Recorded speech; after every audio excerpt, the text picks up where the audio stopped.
नमस्कार दोस्तों, स्वागत है आपको हमारे चैनल पे।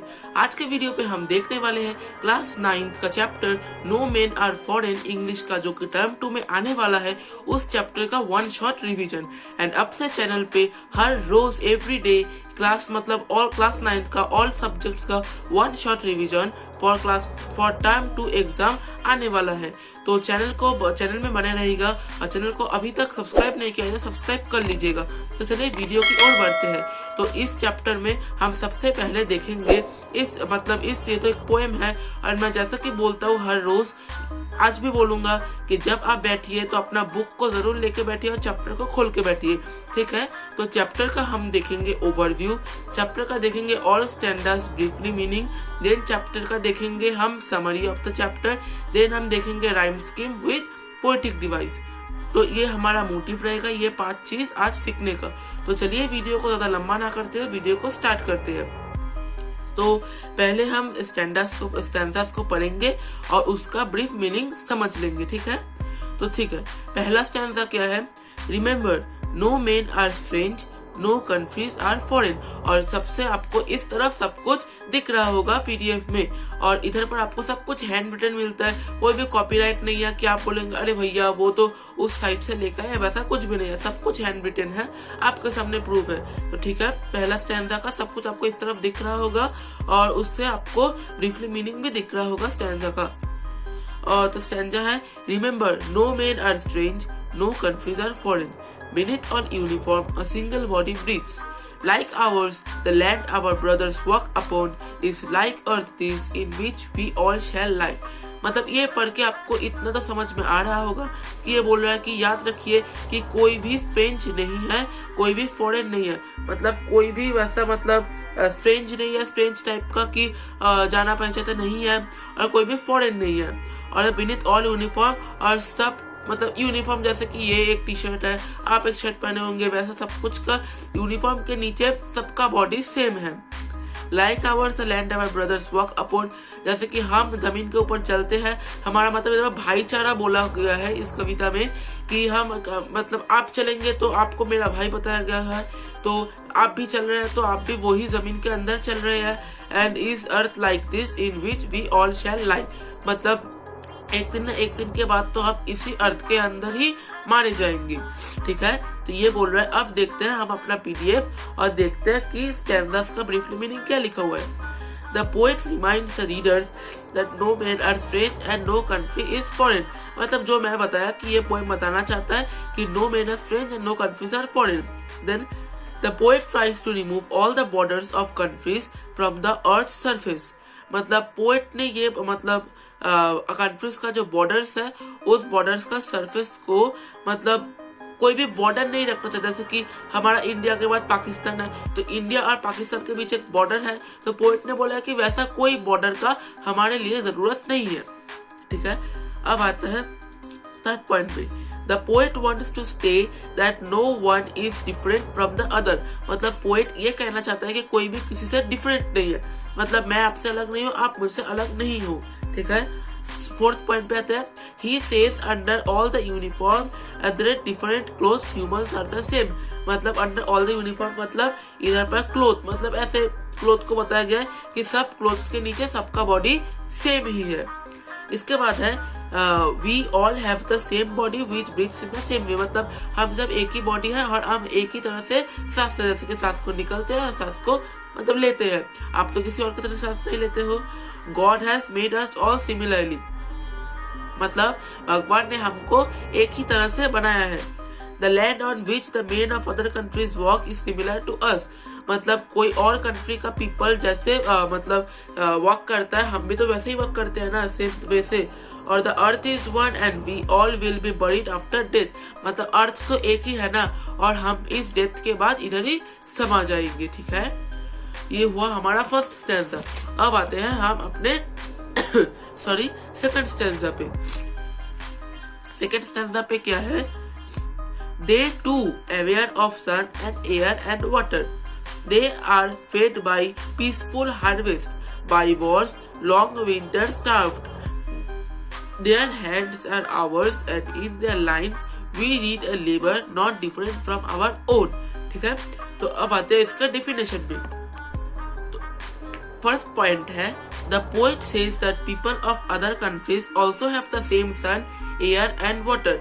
मतलब पोएट ये कहना चाहता है कि जैसे कि हम सुबह में उठ के हम जो सन देखते हैं, वो भी तो सुबह में उठ के वही सन देखते होंगे ना, ये है। और हम जो एयर से ब्रीथ करते हैं, जैसे कि मैं जो एयर से ब्रीथ किया, यही तो एयर से वो भी ब्रीथ करते होंगे ना। और जो पानी है, जो कि हम पानी पीते हैं, वैसा ही तो पानी से वो भी पानी पीते होंगे ना। पोएट ने सबसे पहले पॉइंट में ये बताया गया है। Then through this the poet wants to say that God does not differentiate between people and treats anyone equally। मतलब ये पोएट इस लाइन से बताया गया है कि गॉड किसी को डिफरेंटली ट्रीट नहीं करता है, वो सबको एक ही तरह से ट्रीट करता है। जैसे कि हम मानते हैं ना कि everyone is equal before the law, वैसा ही everyone is equal before the God also, ठीक है। सो देन है when there are no wars, when there is peace, everyone eats food and lives comfortably। मतलब जब यहाँ पर कोई वॉर नहीं है, कोई भी युद्ध नहीं है, सब कुछ पीस है, बिल्कुल शांत है, तो सब कोई आराम से मतलब खाना खाते हैं और बिल्कुल कंफर्टेबली रहते हैं, आराम से रहते हैं। During wars, we starve and suffer, and the people of other countries also suffer like us।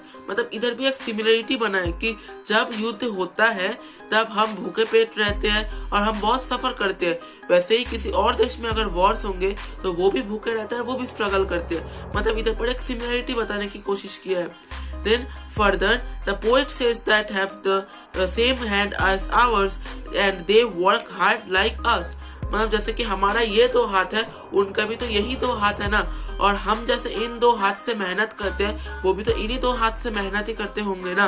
तो इधर भी एक सिमिलरिटी है। Then thus the poet wants to tell us that there is no differences between people of a different country। मतलब इधर पर poet ने अगर से भी पॉइंट है कि हमारे कंट्रीज से दूसरे कंट्रीज का कोई भी डिफरेंस नहीं है पीपल्स का, ठीक है। अब आते हैं हमारे थर्ड स्टैंजा में। ये गया हमारा सेकंड स्टैंजा, मतलब हमारा first and second stanza done है। थर्ड स्टैंजा में क्या है, remember they have eyes like us, like ours, that wake or sleep, and strength that can be won by love in every land is common life that all can recognize and understand। ठीक है, तो इसका देख लेते हैं कि इसका meaning क्या है। The poet says that the people of other countries have eyes similar to us that wake and sleep like we do। मतलब जैसे कि हमारा ये तो आँख है, आपका भी ये तो आँख है, और किसी और का भी यही तो आँख है, तो यही तो आँखें ही तो उठते हैं। जैसे कि ऐसे बंद रहता है तो सब क्या स्लीप रहते हैं, रात में सोते हैं, और जब ऐसे खुल जाता है तो स्लीप से मतलब वो सो के उठते हैं, तो वो भी तो सोते होंगे, वो भी तो उठते होंगे ना। तो यही बताया गया इधर पर। Then they have the strength that can be won by love। मतलब हम सभी के अंदर एक पावर है, एक स्ट्रेंथ है, जो हम लव मतलब प्यार के बंधन से वो लव हम ले सकते हैं, वो strength. Then everywhere on the land life is same. मतलब आप इस पृथ्वी के कहाँ भी चले जाओ, लाइफ सभी जगह सेम है। मैं एक इंसान हूँ, अमदे एक इंसान हो, एक कुत्ता भी एक कुत्ता, तो और एक कुत्ता भी एक कुत्ता ही है, लाइफ तो सभी जगह सेम हुआ ना। Then this means that all of us have similarly in our body parts and it functions in a similar way। ये बताया गया है कि हम सब एक है और हमारा जो बॉडी फंक्शंस है, फॉर एग्जांपल ब्लड सर्कुलेशन, सब कुछ सबका सेम वे में काम करता है। Then if we can recognize it, we realize that they are like us। और अगर हम ये सब चीजें मान जाते हैं तो तब हम मान लेंगे, ये हमारा दिल मान लेगा कि हम सब इक्वल हैं। ठीक है, ये हमारा गया थर्ड पैरा तक, थर्ड स्टैंजा तक, माफ कीजिएगा। अब आते हैं फोर्थ स्टैंजा में। फोर्थ स्टैंजा में क्या है, let us remember whenever we are told to hate our brothers, it is ourselves that we shall dispose, betray, condemn। Remember we who take arms against each other। ठीक है, अब आते हैं इसके डेफिनेशन में। The poet says that whenever we are told to hate a person of another country and think of him as our enemy, then we are depriving, cheating and condemning ourselves। मतलब इधर पर poet ये बताया गया, मतलब poet ये बताना चाहता है कि जब हम मतलब मैं एक पर्सन हूँ, अगर मैं आप भी एक पर्सन हो, अगर आपके खिलाफ मैं आपके खिलाफ हेट करूँ, आपको अब मैं एनिमी मानूं, क्या आप मेरे शत्रु हो? अगर मैं वैसा मानूं तो क्या मैं आपको कुछ तंग करने की कोशिश करूंगा? मैं आप चाहूंगा कि आप जल्दी से मतलब कुछ हो जाए आपका, फिर या फिर आप मेहनत ना कर पाए, आपको पैसा ना मिले मेहनत के, मतलब मैं आपका हमेशा खड़ा भी चाहूंगा, भला नहीं चाहूंगा। ये तो अच्छा नहीं है ना, ये भाईचारा नहीं हुआ। और इससे क्या हुआ कि कि आप मेरे भाई हो, वो वाला पहले वाला स्टैंजा में रहा। तो अगर हम वैसा करेंगे, अगर हम भाई भाई में प्रॉब्लम करेंगे, एनिमी मानेंगे, तो इससे क्या होगा? हम खुद को डिप्राइव कर रहे हैं, हम खुद को चाप दे रहे हैं कि हम खुद को खुद हम अपमान कर रहे हैं, फिर खुद को चीटिंग कर रहे हैं। मतलब चीटिंग को समझते ही हम खुद को चीटिंग कर रहे हैं एंड खुद को हम कॉन्डेम्ड कर रहे हैं, मतलब हम खुद को धोखा दे रहे हैं। ये बिल्कुल भी सही बात नहीं है। अब सेकंड पॉइंट पे आते हैं। Further the poet says that when we pick a weapon against anyone then के बाद आप इधर पर पढ़ सकते हो, remember we who takes arms against each other. इसके बाद नेक्स्ट स्टैंजा में सब कुछ बताया गया है। मतलब इधर पर बोला है कि जब हम एक दूसरे के खिलाफ आर्म्स उठाते हैं, मतलब बंदूक, गन या फिर ऐसा कुछ वगैरह, जब आर्म्स उठाते हैं उसके बाद क्या होता है हम नेक्स्ट स्टैंजा में देखेंगे। तो चलिए हम हमारे one and only last stanza में आते हैं। लास्ट स्टैंजा में क्या बताया हुआ है? It is the human earth that we defile, our hills of fire and dust outrage the innocence of air that is everywhere our own. Remember, no men are foreign and no male countries are strange. तो इस stanza में क्या बताया गया है? The poet says that when we pick up the weapons against anyone, we defile, damage the purity or appearance of our earth with their blood. अच्छा, मतलब इधर पर बताया गया है कि जब हम एक दूसरे के खिलाफ आर्म्स उठाते हैं, मतलब इधर पर वो रीजन बताया गया है कि आर्म्स उठाने से क्या होता है। तो बताया गया है कि जब हम एक दूसरे के खिलाफ आर्म्स उठाते हैं तो क्या हम डैमेज द प्यूरिटी और अपीयरेंस ऑफ आवर अर्थ, मतलब हमारा जो अर्थ का सुंदरता है, आप जानते ही होंगे हमारा एनवायरनमेंट कितना अच्छा है, हमारा सोसाइटी कितना अच्छा है। तो ये सब सोसाइटी अगर मैं आपको मार दूँ, आप मुझको मार दो, अगर वैसा होगा तो हम लोगों के अंदर जैसे खून निकलेगा, वो खून इस सोसाइटी को, इस एनवायरनमेंट को बिल्कुल गंदा कर देगा। जो अभी कितना प्योरिटी है ये पूरा प्योरिटी चला जाएगा। ठीक है, यही बताया गया है। During war there is fire, death and bloodshed. जब युद्ध होता है वहां पर फायर होता है, गन्स का डेथ होता है, लाखों करोड़ों इंसान मारे जाते हैं, और ब्लडशेड मतलब खून का नदी बहता है। Then the dead bodies make the earth impure, और जो डेड बॉडीज रहते हैं उस युद्ध के, उस डेड बॉडीज अर्थ को इम्प्योर बना देता है। The smoke which comes out through the weapons fills the air with dust, मतलब जैसे कि आप गोली मारेंगे तो उस गोली से जो हवा निकलता है, जो डस्ट निकलता है, वो जो हमारा एनवायरनमेंट है, जो एयर है हमारा, उस एयर को बहुत ही पॉल्यूशन क्रिएट करता है। The air which is present everywhere is ours, मतलब एयर पर 4-5 में जो एयर है, जैसे मैं सांस लिया, ये तो सांस ले तो ये एयर मेरा हो गया ना, आप सांस लेंगे तो आपका हो जाएगा। तो वैसे ही जो दुनिया में पूरा एयर है वो सब एयर आपका ही है, मेरा ही है, सबका है। ठीक है, अब आते हैं। At last the poet tells us to remember that no men are foreign and no countries are strange. We all are equal and we all are the same. मतलब वो सेम ही बात कि कोई भी कंट्री फॉरेन नहीं है, कोई भी पीपल स्ट्रेंज नहीं है। वी ऑल आर इक्वल, हम सब सेम है और हम सब इक्वल है, हम कुछ भी डिफरेंट नहीं है। इस पोएम को लिखा है जेम्स किरकप ने। तो आप दोस्तों आशा करता हूँ ये पोएम आपको बहुत ही अच्छी तरीके से समझ में आ गया होगा। ठीक है, तो आपको सबसे पहले एक चीज बिल्कुल याद रखना है कि पोएम का नाम एंड पोएम जो राइटर है, मतलब कौन लिखा है, पोएट, इन दोनों का मतलब मेनली पोएट का नाम याद रखना बहुत ही जरूरी है। अब आते हैं इस पोएम का समरी में। इस पोएम का समरी में क्या है? The poem no men are foreign is about the brotherhood of all men. मतलब ये जो पोएम है नो मेन आर फॉरेन, इस पोएम में भाईचारा का पूरा एग्जाम्पल दिया गया है। Then the theme of the poem is the unity of the human race despite of the difference in color, caste, creed, religion, country, etc. मतलब इधर पर इस पोएम का थीम यही है, मतलब मैं जैसे बताया यूनिटी, भाईचारा सब सेम ही है और इधर पर किसी भी मतलब कलर मतलब स्किन का कलर या फिर डिफरेंट कलर मतलब स्किन का कलर, कास्ट आप कौन सा कास्ट हो, मैं कौन सा कास्ट हूँ, या फिर रिलीजियन आप कौन सा रिलीजियन हो, आप कौन से कंट्री से हो, वैसा कुछ भी डिफरेंस ना हो, सभी सेम हो, सभी के अंदर यूनिटी रहे। Then all human beings are same, मतलब जितना भी ह्यूमन बींग्स इस दुनिया में है सभी ह्यूमन बींग सेम है। We walk on the same land and we will be buried under, मतलब हम जो लैंड के अंदर चलते हैं, लैंड के ऊपर, वो सब लैंड सेम है और हम एक ही लैंड के ऊपर से चलते हैं, और जब हम मारे जाएंगे तो वो एक ही लैंड के ऊपर हम समा जाएंगे। Then each and every one of us are related to the other, मतलब ये भी सेम है, सेम की तरह कि तो आप मैं सब कुछ एक दूसरे से रिलेटेड है। We as humans do the same labor with our hands and look at the world with the same eyes. Sorry, जैसे कि मैं भी, आप भी एक ह्यूमन हो, मैं भी एक ह्यूमन हूँ, हम दोनों जो हार्ड वर्क करते हैं वो इन्हीं दो हाथ से करते हैं हार्ड वर्क, और हम जो हार्ड वर्क का मेहनत देखते हैं वो भी इन्हीं दो आंखों से देखते हैं, ठीक है। Then during war against other as they belong to a different country is like attacking our own self, और जब युद्ध होता है तो युद्ध का जो मतलब ओपोनेंट रहता है ना, ओपोनेंट किसी और कंट्री से रहता है और उनका ओपोनेंट किसी और कंट्री से रहता है, तो दोनों जब अटैक करते हैं तो वो कैसा लगता है कि एक दूसरे को अटैक कर रहा है, वो वैसा सीन क्रिएट करता है। Then it is the human earth we make impure, और इससे रिजल्ट यही होता है कि ये सुंदर अर्थ को हम इम्प्योर बना देते हैं।